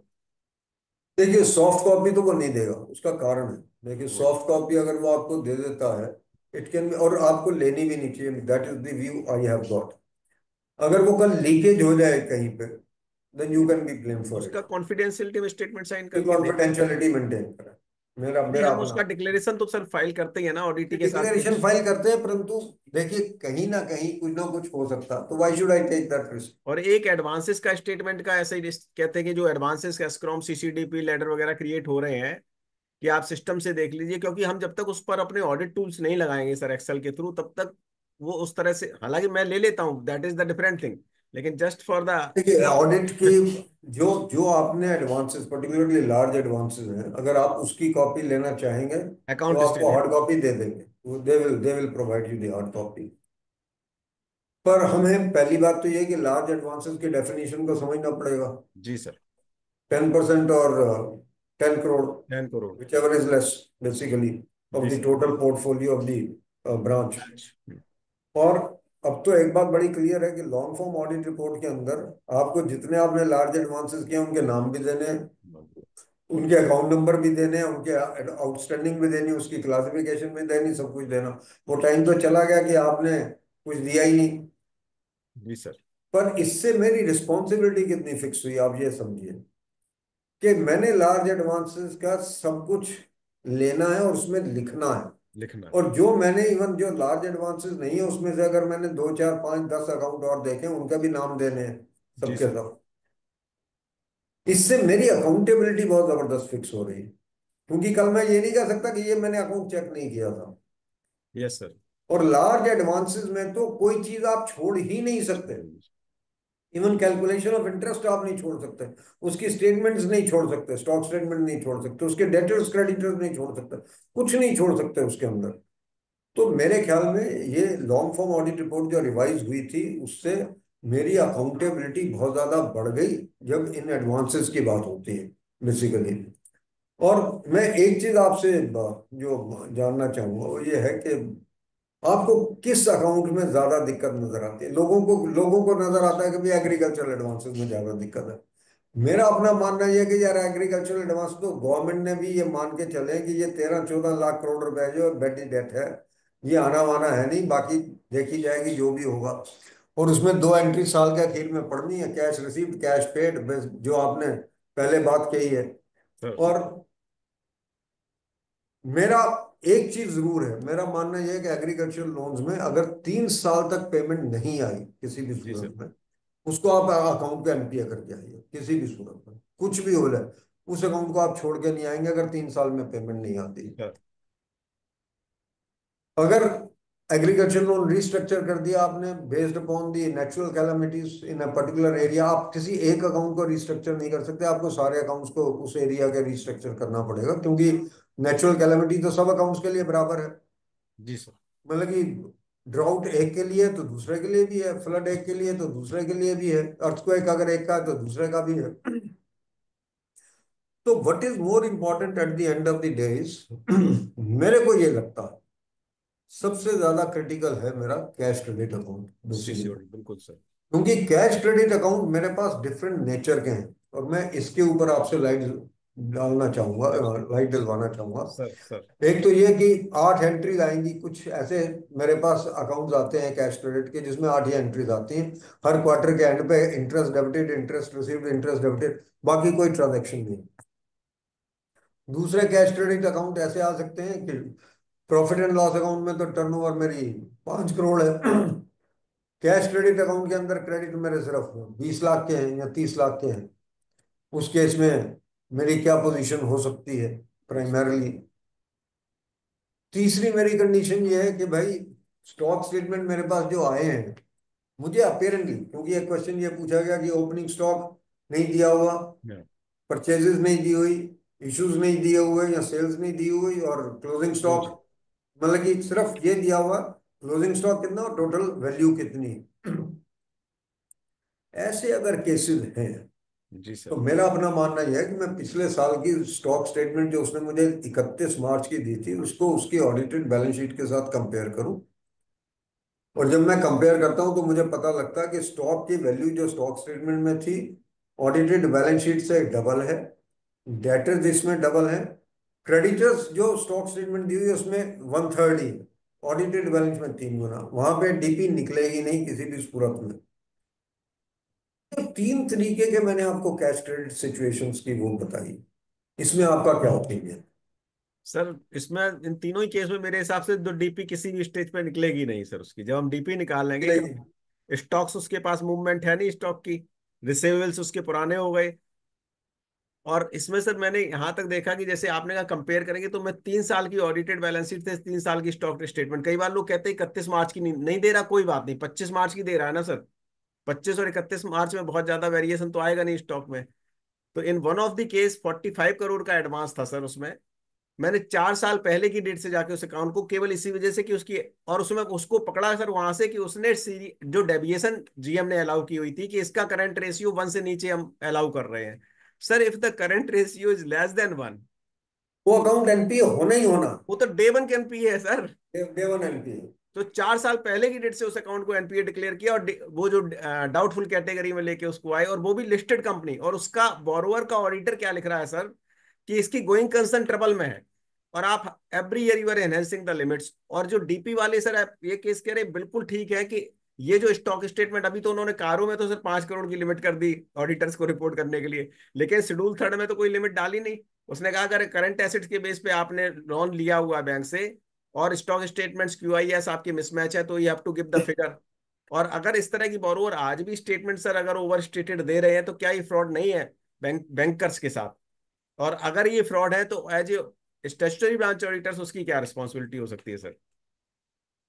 देखिए, मैं एक बात से, जो मैंने पहला क्वेश्चन आपसे रेज किया था जिसमें 8 ही एंट्रीज हैं, इंटरेस्ट डेबिटेड, इंटरेस्ट रिसीव। पहली बात तो मेरा अपना मानना यह है कि हम जब कैश क्रेडिट लिमिट किसी को देते हैं तो सर इसलिए देते हैं कि उसने बिजनेस चलाना है। Yes sir. उसमें सेल की क्रेडिट्स भी आएंगी और उसमें परचेज की डेबिट्स भी आएंगी। जी सर। अगर वो नहीं कर रहा तो उसने तो उसको टर्म लोन बना लिया ना। बिल्कुल। Let's be clear about it. वो नहीं चल सकता वो किसी नहीं भी चल सकता। सूरत में। And I think whatever way we have to deal with that particular account, we should वो उसका deal सीएमए with से the कुछ account मैच ही नहीं accordingly। करेगा सर, सीएमए वो से करेगा मिसमैच। ही नहीं, करेगा ही नहीं कभी भी। और जहां जहां पे पर्टिकुलरली मेरे P&L की sale value is far far more than the turnover. Credits that I am getting in this cash credit account, मुझे उसकी जीएसटी रिटर्न जरूर देखनी चाहिए। जी सर। और अगर जीएसटी रिटर्न उसकी P&L के साथ मैच नहीं करती हैं तो it's a fraudulent situation to be in, very frankly, so far as that particular part is concern. और जो आपने लास्ट बात कही है, फ्रॉडुलेंट का पार्ट तो है ही है इन एनी केस।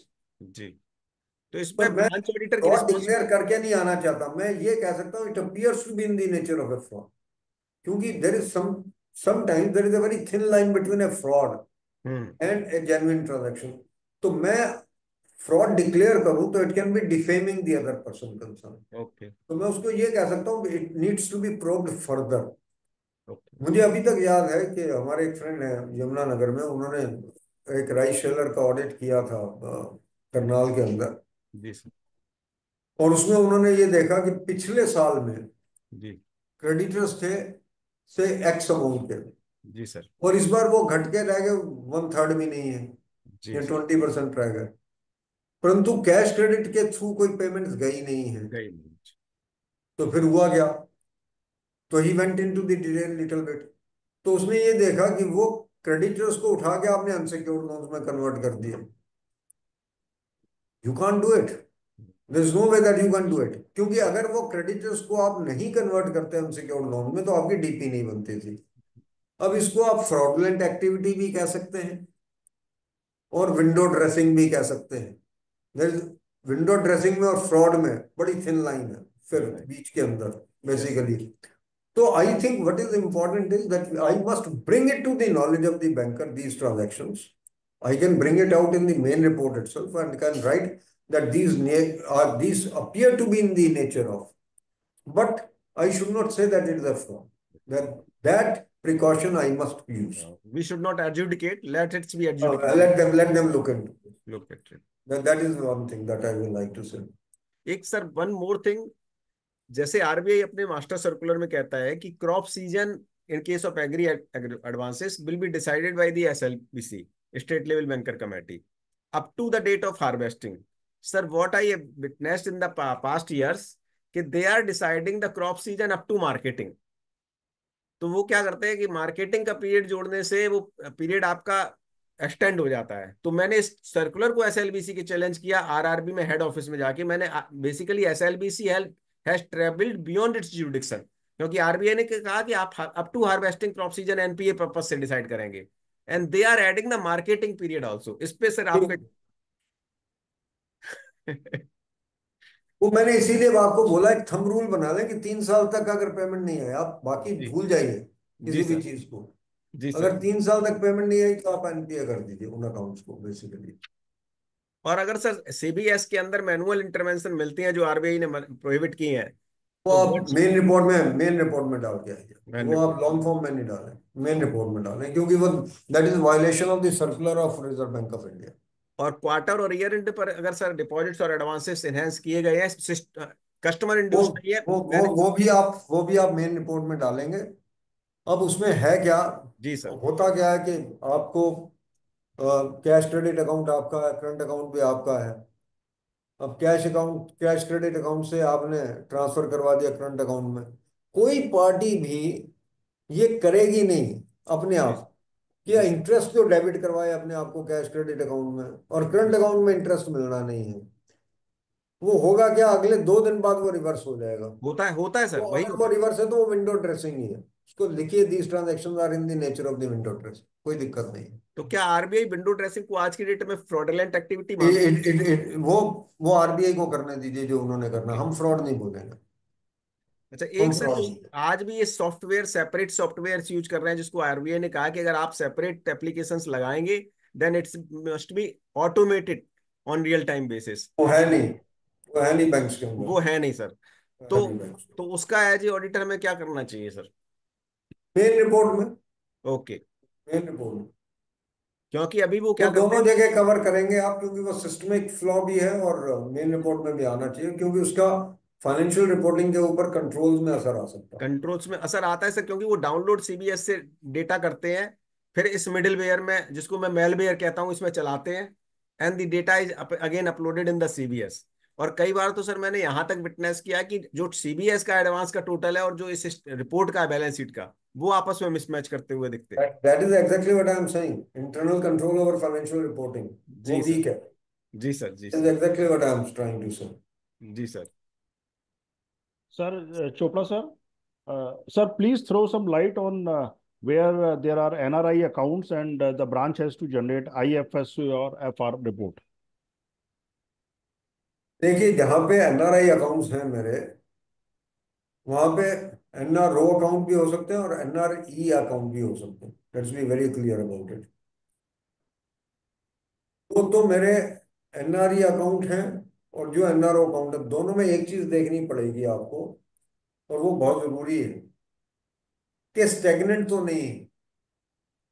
अगर वो स्टेगनेंट है अकाउंट और उसमें सडनली कोई ट्रांजैक्शन होती है, then you should be looking at it very carefully. और एनआरई अकाउंट को आपको रिवैल्यू करना पड़ता है, but those are being revalued at the head office, those are not being revalued at the branch office for that matter. NRO account की operation normal operation है, उसमें आपने इंटरेस्ट भी देना है उसमें, इसलिए मुझे कोई समस्या नजर नहीं आती। डॉक्यूमेंट्स में आपको उसकी केवाईसी होनी बहुत जरूरी है, उसके जो पासपोर्ट की कॉपीज होनी जरूरी है। That is a must under all circumstances. पर जहां जहां पे एनआरई या एनआरओ अकाउंट सडनली ऑपरेट होता 2 साल बाद या 3 साल बाद, वहां पे you should be extremely careful how it has been operated, because it is a very fraud prone area for that matter. That is the worst part of it. एक sir मेरी क्वेरी छोटी सी छूट गई बीच में, कि जैसे पीएनबी का मैंने आपको एग्जांपल दिया कि 67% डिपॉजिट्स अगर अनऑडिटेड हैं, तो शुड इट बी काम की ऑडिट मैटर और not in the auditor man वो ऑडिटर? मैं आपकी पॉइंट से सहमत हूं, but that's for the central auditor. Yes sir. That's for the central auditor. अच्छा, एक और चीज सर ब्रांच ऑडिटर्स के लिए, कि जब सेंट्रल ऑडिटर हमारा कहता है कि since the systems are in CBS environment, voluminous transactions are there, so we have applied our test and still there could be errors and frauds which could not be detected due to our audit process, should the branch auditors not use this key audit matter in their audit report also? Difficult for me to say so. ये तो institute को निकालना चाहिए कि branch auditor की क्या responsibility होगी इसमें। नहीं, मैं सर आपका पर्सनल व्यू चाहता हूँ पर इसमें। मेरा पर्सनल व्यू है कि then branch auditor should also defend himself. हाँ, बिकॉज कि जब जब आपका कंसोलिडेशन हो रहा है तो इट शुड बी देयर। मैं एक आपको सर एक और। एग्जांपल दे सकता हूँ। जी सर। घोष जिलानी में ब्रांच ऑडिटर कुछ भी लिखता था, हम सेंट्रल ऑडिट में कंसोलिडेट करते वक्त यस सर। अपनी भाषा यूज करते थे। Yes sir. तो ये मान के चलते थे कि ब्रांच ऑडिटर ने भी वही किया है यार जो हम कह रहे हैं बेसिकली, जी सर। जी सर। किसी भी सूरत में। वी यूज टू, क्योंकि अगर वो हम नहीं करें तो ब्रांच ऑडिटर भी प्रॉब्लम में आ रहा, वेरी यस। फ्रैंकली। यस तो सर। हम वो करके जहाँ पे नॉट एप्लीकेबल करना होता है वहां पे नॉट एप्लीकेबल कर दिया, जो पॉसिबल नहीं है वो कर दिया। वो करके ब्रांच ऑडिटर को भी डिफेंड कर जाते थे बेसिकली। अब तो खैर 6 साल से ब्रांच ऑडिटर ही हैं हम भी, for that matter, that's not an issue. एक चीज सर, चीज और हो रही है कि छोटी छोटी एक एक डेढ़ डेढ़ करोड़ की ब्रांच के ऑडिट दिए जा रहे हैं और 50 करोड़ की ब्रांच का ऑडिट नहीं कराया जा रहा सर। क्या हाउ? चीज? जो ऑडिट एलोकेशन होती है कई बार कि 1.5 करोड़ का एडवांस का ऑडिट ब्रांच का, और 50 करोड़ 60 करोड़ की जो ब्रांच है उसका ऑडिट नहीं है सर। ये नहीं हो सकता बस। ये इट इज हैपनिंग सर। ये हो लास्ट रहा ईयर। तो ये हो रहा तो central auditor can be in deep problem, ये आपको बता सकता हूँ। Sir, this is happening in this is Indian Bank. Happening We have sir, seen this is last, happening. we have seen this in Indian Bank last year. I have witness this in PNB also. जो ये उसका this can bring problem to audit committee chairman also. This can bring problem to the main auditor also.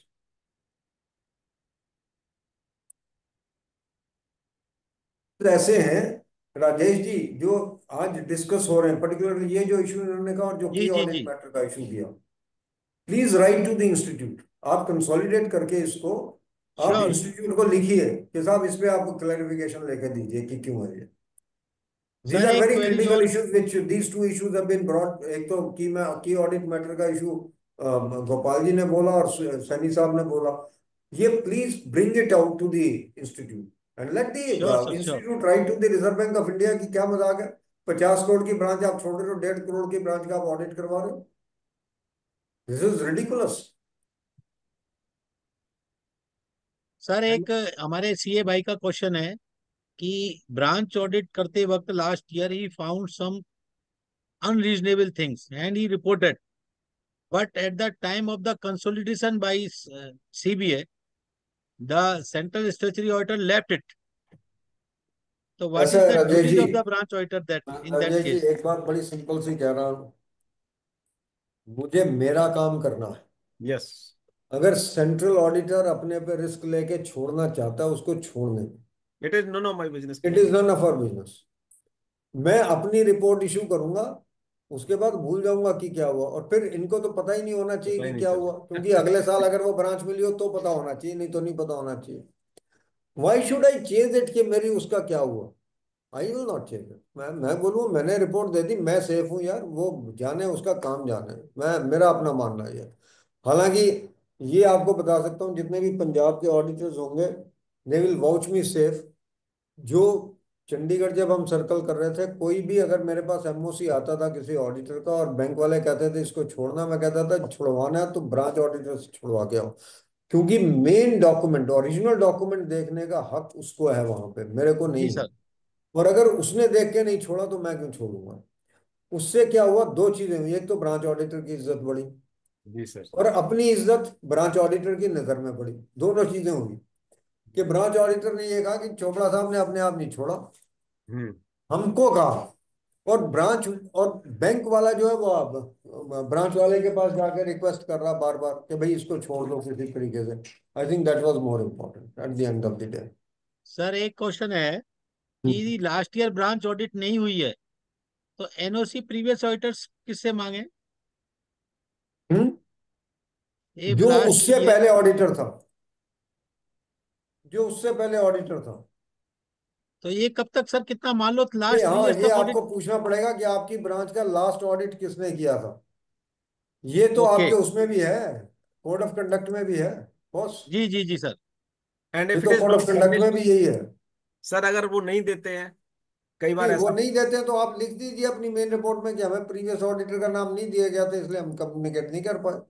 Okay, एक sir और इसी में ऐसी series में कि अगर आपकी लास्ट ईयर ब्रांच अनऑडिटेड है तो should be not give a paragraph in OMP कि लास्ट ईयर हमने ओपनिंग बैलेंसेस पे क्या चीज नहीं, उसकी जरूरत नहीं, अच्छा वो जरूरत नहीं, आप ओके। उनको बुला लो अंदर, मैं अभी 15 मिनट लगेंगे। एक कई क्वेरीज सर मेंबर्स की आई है हाँ जी, पार्टिसिपेंट की, I think we should, Rajesh ji we should take up that. Yes yes yes boss, please ask. नहीं आप नंबर, ही आप ही नहीं चैट बॉक्स में आप देखें बहुत सारी क्वेरी पड़ी हुई है मेरे ख्याल से। सर आप पढ़ो ना सर, पढ़ो पढ़ो सर। चैट बॉक्स में तो सिर्फ एक ही है मुझे लगता है। नहीं नहीं वो ऊपर से कौन देखना। से नहीं आंसर में? अब जैसे एक क्वेश्चन है अभिनव राणा जी का है, शायद चौरसिया जी का, bankers also have view that agricultural advance become NP after 36 month, यही हम कह रहे हैं, एग्जैक्टली यही हमने बोला। How do we get to know separate software is running apart from the CVS? Gopal ji आप बताइए, इसमें तो कोई हाँ दिक्कत ही नहीं होनी चाहिए।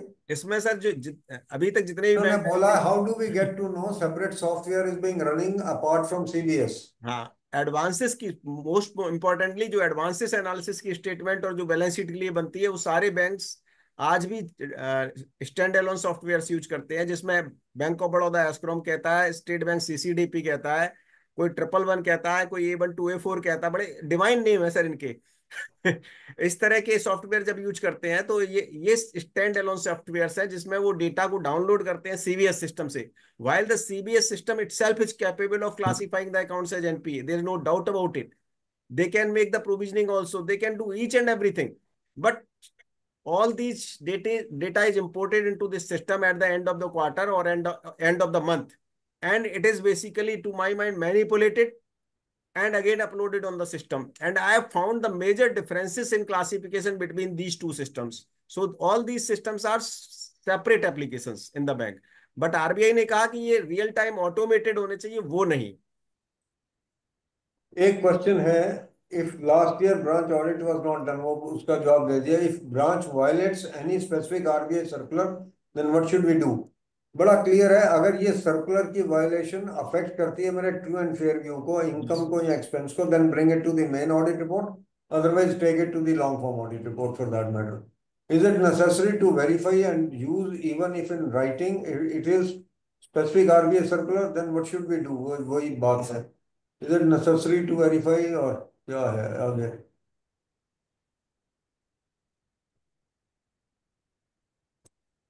सर एक क्वेश्चन है शाइना कपूर जी का, sir what is the main point to be consider in OD account against property?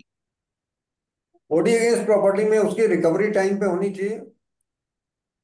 वैसे जो ओडी अगेंस्ट प्रॉपर्टी है उसमें ओवरड्राफ्ट है, प्रॉपर्टी की वैल्यू ठीक होनी चाहिए, उसमें रिकवरी की भी बात नहीं है, ऑपरेशन हो रहा है या अकाउंट में नहीं हो रहा। अगर और फिर उसका पीरियड आपने क्या दिया, ओवरड्राफ्ट अगेंस्ट प्रॉपर्टी का मतलब ये that he can use it for any purpose. वो तो क्लीन लोन है basically, not clean loan, it is a secured loan, but it can be used for any particular purpose unless it has been specified in the sanction letter for what purpose it has been given. Sir what is the उसमें difference उसमें between? value of security is very important. Valuation of the property will be very important, and to find out that this property is without any other lien by any other banker or by us in any other note. Sir what is the difference between renewal and review in terms of देखिए banks? Renewal है final, renewal होता final, review होता कि अभी पूरा renewal नहीं हुआ है, पार्टी ने कुछ स्टेटमेंट्स दे दिए हैं एंड वी आर रिव्यूइंग दो स्टेटमेंट्स। उन स्टेटमेंट्स को रिव्यू करते हुए जो टाइम है, आप 3 महीने का 6 महीने का ले सकते हैं, पर 2 से ज्यादा रिव्यू, 6 महीने से ज्यादा पुराना नहीं होना चाहिए किसी भी सूरत में। आप एक रिव्यू कर सकते हैं, परंतु review should be based upon the financial statements of the party. ये नहीं कि मेरा रिन्यूअल का पीरियड 6 महीने से पुराना हो रहा है इसलिए मैंने उसको कहा कि मैंने रिव्यू कर दिया, वो नहीं हो सकता किसी भी सूरत में। सर कई बार लोग ये भी बड़ी आया है कि 31 मार्च तक अकाउंट्स एनपीए होता है, और जब हम ऑडिट करते हैं तो 5 6 7 अप्रैल हो जाती है, और हमारे सामने ही बोरोवर पैसे जमा कर देता है। उस पोजीशन में क्या उसको देखिए एनपीए ट्रीट आरबीआई करें या? आरबीआई आरबीआई आरबीआई तो ये कहता है कि account should be treated as NPA. RBI की पोजीशन बिल्कुल क्लियर है। इसको राजेश जी मैं इस तरह से भी ये कहता हूँ। बड़ा सिंपल सी बात है, हमारे सामने उसने पैसा जमा कर दिया, जैसे ही हम बाहर निकले वो पैसा विड्रॉ करके ले गया, फिर अकाउंट एनपी हो गया। Don't take that chance. Okay okay sir Gopal ji आप कुछ ऐड करना चाह रहे थे? हाँ नहीं, इसमें कुछ क्वेरी और आ रही थी, देखें राजेश जी। जी जी सर जी। एक सर लार्ज एडवांस में जो हम ये बात कर रहे थे, उसमें एलएफएआर में लिखा है कि लार्ज एडवांसेस के केस में ब्रांच ऑडिटर्स को ट्रांजैक्शन ऑडिट करना है। So sir what do you action audit का मतलब ये पूरे का पूरा करना, that is what state? I am saying, that is exactly जो उसकी मेटेरियल ट्रांजैक्शंस हैं जी वो सर। आपको देखनी है कि किस नेचर की हैं। ये तो नहीं कि सब्सिडीज को पैसा दे दिया आपने। तो अगर सर वो 500 पेज की स्टेटमेंट है उसकी सीसीओडी अकाउंट की। मेटेरियल, आप मेटेरियलिटी देख लीजिए ना, ओके। मेटेरियलिटी लेवल फिक्स कर लीजिए as per the standard, okay sir. और वो ट्रांजेक्शन्स को आप 100% देख लीजिए, बाकियों को जो भी है वो चलने जी दीजिए। सर, ठीक है। क्योंकि अगर उसने कोई इन्वेस्टमेंट कर दी, कोई हम्म। सब्सिडरी में पैसा लगा दिया, कोई और एसेट खरीद ली, वो नहीं होना चाहिए ना। ये है। एक क्वेश्चन है sir, in NPA account stock statement is not taken, can be consider primary security is nil and make it unsecured? अगर अगर नहीं आई है, साल भर से नहीं आई है, you can treat it as a nil, no no issue. But collateral अगर है तो सिक्योर्ड है ही ना टू दैट एक्सटेंट। देखिए वो अगर आपको अपनी बैलेंस शीट ही नहीं दे रहा, तो आपके पास क्या पता कि स्टॉक है या नहीं है, या डेटर्स है या नहीं है, you don't know about it. So treat it as nil and give the reasons कि why you are treating it as nil. Sir एक क्वेश्चन है प्रशांत मित्तल जी का, सर एसबीआई में डीपी का भी समझा दो, क्रेडिटर एज पर सीएमए इग्नोर करते क्रेडिटर्स हैं। घटने चाहिए to the extent of the level that you have not determined. मैं ये क्वेश्चन बल्कि गोपाल जी से करना चाह रहा हूँ। कैश क्रेडिट के अंदर जब भी लिमिट्स बनती हैं, जी उसमें सर। लेवल फिक्स किए जाते हैं। यस। डेटर्स का क्या लेवल होगा, क्रेडिटर्स का क्रेडिटर्स क्या का। लेवल होगा, स्टॉक्स का क्या लेवल होगा, हर चीज का लेवल आप फिक्स करते हैं। स्टॉक्स में भी फिनिश गुड्स का लेवल क्या होगा, रॉ मटेरियल्स का लेवल क्या होगा, वर्क इन प्रोग्रेस का लेवल क्या होगा, सब लेवल आप फिक्स करते हैं। And levels are fixed in terms of the number of the days of the sales basically, if you ask me. अब मैं, बड़ी सिंपल सी बात है, वर्क इन प्रोग्रेस आपने फिक्स किया कि ये 15 दिन का होगा, पर वर्क इन प्रोग्रेस आपका हो गया 4 महीने का, तो can you treat it for the purpose of DP? The answer is no, you can not take it for the purpose of DP. Similarly आपने अगर क्रेडिटर 1 महीने के फिक्स किए हैं, तो 1 महीने के क्रेडिटर तक तो आप भूल जाइए, कोई दिक्कत नहीं है। पर अगर 1 महीने से ऊपर के क्रेडिटर हो गए, then the position is dangerous, कि party is unable to make the payments to its creditors, its credit period is getting extended, so उसमें यस। आपको फिर कंसिडर करना पड़ेगा। इसी तरीके से डेटर्स आपने फिक्स किए हुए 3 महीने के, डेटर्स हो गए 9 महीने के, तो आप वो 6 महीने के जो एडिशनल डेटर्स है उसके अगेंस्ट डीपी थोड़ी ना देंगे उसको किसी भी सूरत में। I think that is more important. हम सैंक्शन लेटर नहीं पढ़ते हैं। और ये जो वर्क इन प्रोग्रेस वाला इशू है, ये तो बड़ा क्रिटिकल है। वर्क इन प्रोग्रेस होना चाहिए 15 दिन का, 20 दिन का। हाँ, अगर शिपिंग इंडस्ट्री है या एविएशन इंडस्ट्री है, उसमें, सॉरी, आप मैन्युफैक्चर करते हैं एरोप्लेन वगैरह, उसमें आपका लंबा पीरियड हो सकता है। कंस्ट्रक्शन इंडस्ट्री में आपका लंबा पीरियड हो सकता है। पर एक नॉर्मल प्रोडक्ट आप मैन्युफैक्चर कर रहे हैं, उसमें आपका वर्क इन प्रोग्रेस कितना होगा? 15 दिन का, महीने का। अगर वर्क इन प्रोग्रेस आपका 8-8, 9-9 महीने का हो गया, तो इसका मतलब वो अकाउंट गया, there is no doubt about it. Sir एक क्वेश्चन है कि कई बार देखा जाता है कि सिस्टम में तो उन्होंने रिन्यूअल को टिक कर रखा है कि renewal has been done, but हाँ, उससे रिलेटेड पेपर ब्लैंक होते हैं। आप कुछ कहो तो इसीलिए ब्रांच मैनेजर इसीलिए कहता है मैंने कि मैं पहले उसको भर बोला रहा हूँ। इसीलिए मैंने पहले बोला, रिन्यूअल और रिव्यू दोनों फाइनेंशियल स्टेटमेंट्स के बेसिस पे होने चाहिए। अगर वो नहीं है तो that renewal not be will not be treated as a valid renewal. मैंने मतलब पहले रिव्यू, बोल दिया ये। रिव्यू के फिर लिए सर एटलीस्ट इसको सर ऑडिटेड इसको बैलेंस शीट होनी चाहिए। इस नहीं, ऐसा बैलेंस शीट वगैरह है, उससे रिलेटेड जो उनकी रिपोर्ट्स होती है दैट इज नॉट रेडी। ऐसे अगर रिन्यूअल होके आनी है जोनल ऑफिस से, और जोनल ऑफिस ने सैंक्शन नहीं की, तो कैसा रिन्यू हो गया? नहीं हुआ ना। जी जी जी जी। अच्छा सर एक क्वेश्चन है, is it verified, is it necessary to verify the end use of loan? End use of loan, yes. You must endeavour to verify. आप हर केस में एंड यूज नहीं वेरीफाई कर पाएंगे, but you must endeavour to do it. Term loan के अंदर क्या है? टर्म लोन के अंदर ये है कि जिससे आपने खरीदना है माल, जो वेंडर है, आपका चेक अगर उसी को गया है, मैनेजर का चेक जाना चाहिए। पार्टी के कैश क्रेडिट अकाउंट में मत क्रेडिट कीजिए टर्म लोन को, और उसको कहिए कि आप पेमेंट कर दीजिए, मत करिए।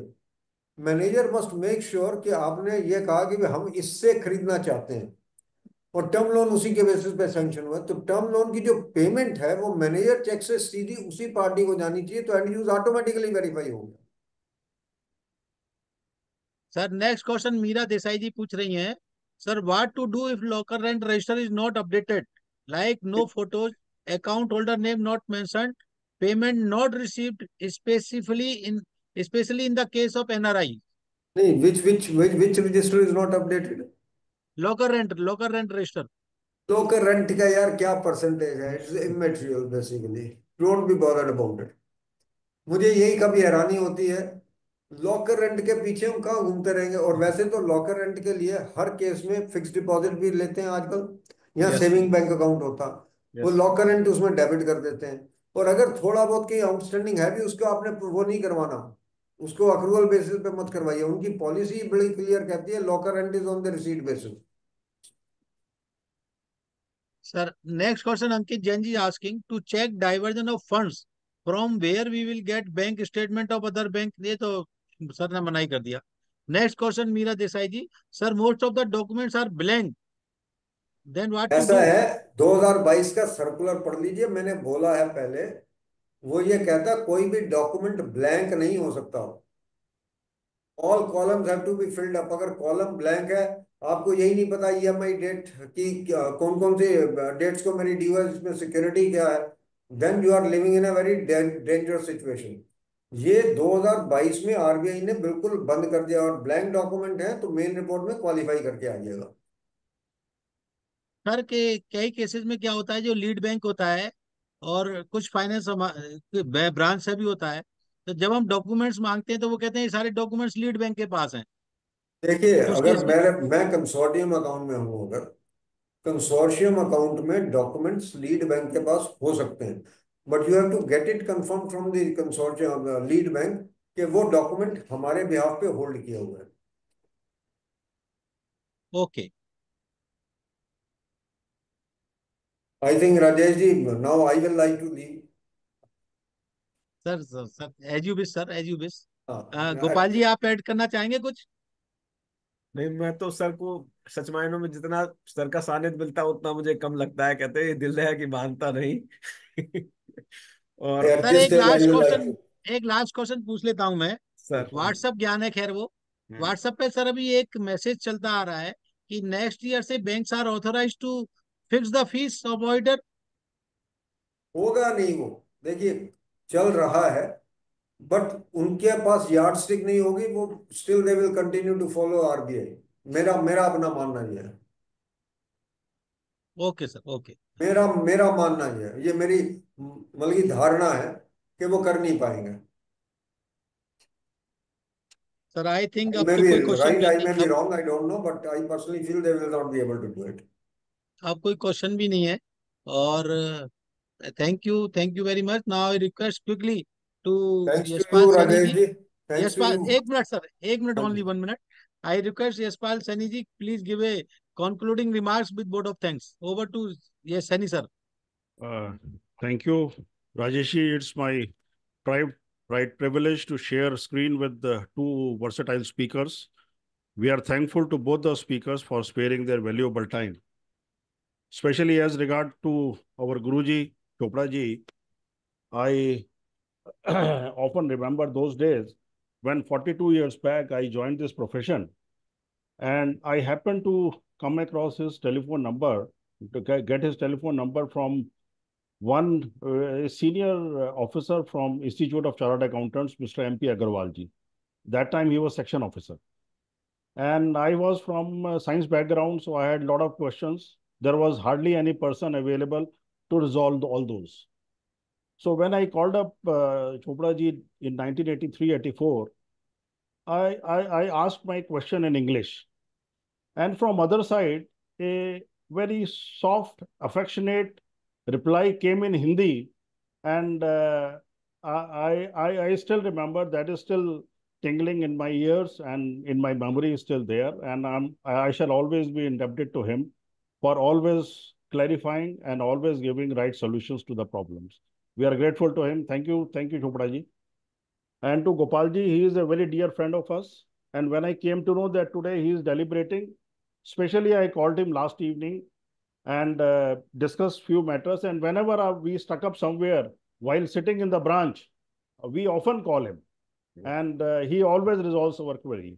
And so I will request each and every member whosoever is present here, if Chopra ji is not available because of his health and age, you can call Gopal ji and resolve your query. Thank you to both speakers. Thank you very much. Thank you, sir. Thank you.